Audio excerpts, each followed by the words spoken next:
اهلا بيكم. النهارده هعمل معاكم البانكيك، حاجه سريعه وسهله وكمان مغذيه، وبتتعمل في 5 دقايق، وفكرتها بسيطه جدا. اسهل حاجه ممكن نعملها عباره عن بيضتين، نص كوبايه سكر، ونص معلقه فانيليا صغيره. نحط كمان 4 معالق لبن بودره، و ممكن نستعيض عن اللبن البودرة بالحليب. هي السوائل اللي هتحط فيها كلها كوباية، يا إما كوباية مية مع 4 معالق لبن، يا إما كوباية حليب. فأنا هنا استخدمت اللبن البودرة، حطيت عليه نص كوباية المية وعجنت الأول. حطيت نص فنجان قهوة، أو ممكن فنجان قهوة زيت، أو ممكن نحط سمنة أو زبدة. بعد كده هنحط كوباية ونص دقيق، مش كبيرة، حجمها مش كبير، وهنحط عليهم معلقة بيكنج باودر، ونضربها لغاية لما القوام كله يتجانس مع بعضه.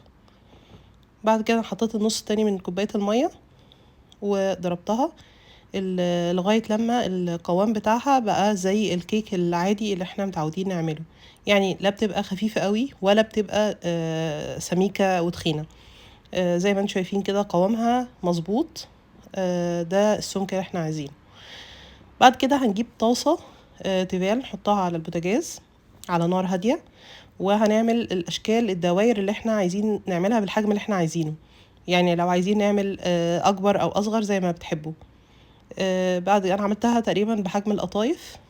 وأول ما بنحطها على البوتاجاز بتاخد اللون الذهبي بسرعة، فأول ما تلاقوها بقليلة كده عملت فقاقيع، يبقى هي كده عايزة تتقلب. ولما بنقلبها الوش التاني برضو ما بياخدش وقت في التسوية. زي ما شايفين كده بيبقى لونها ذهبي عامل زي القطايف، وبتبقى هشة وطعمها حلو قوي ولذيذ. الأطفال بيحبوها قوي، ممكن تتعمل في الفطار أو في العشاء. بنحط لها بقى السيرب بتاعها، أو بنحط ممكن مربى أو نوتيلا، زي ما تحبوا. ممكن كمان تتاكل كده، هي بتبقى مسكرة ولذيذة. نسبة السكر ممكن تزيد أو تقل حسب ما بنحب الطعم. أنا هنا حطيت عليها نوتيلا، وبتتني أو تتاكل زي ما تحبوا بقى. جربوها هتعجبكم إن شاء الله، وبألف هنا وشفا، وإلى اللقاء.